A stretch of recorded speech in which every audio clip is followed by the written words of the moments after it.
Le budget de la France se compose de 3 budgets distincts. Le budget de l'État, le budget de la sécurité sociale, le budget des collectivités territoriales et des intercommunalités.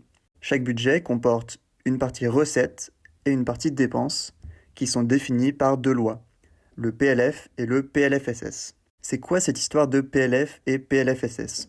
En fait, les discussions budgétaires concernent principalement deux textes. Le budget de l'État, appelé projet de loi de finances, abrégé en PLF, et le budget de la sécurité sociale, appelé projet de loi de financement de la sécurité sociale, abrégé en PLFSS.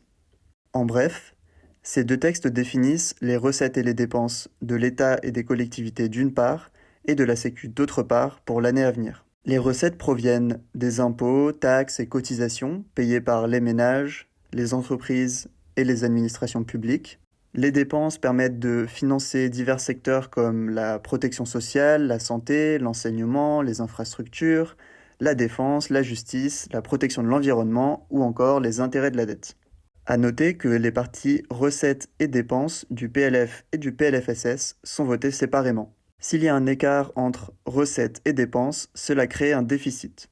Quand ça arrive, le déficit créé vient s'ajouter à la dette publique de la France, c'est-à-dire l'accumulation des déficits publics actuels et passés. Contrairement à d'autres textes, les examens du PLF et du PLFSS sont très encadrés. Le calendrier budgétaire est défini au préalable et le PLF comme le PLFSS doivent être adoptés avant le 31 décembre.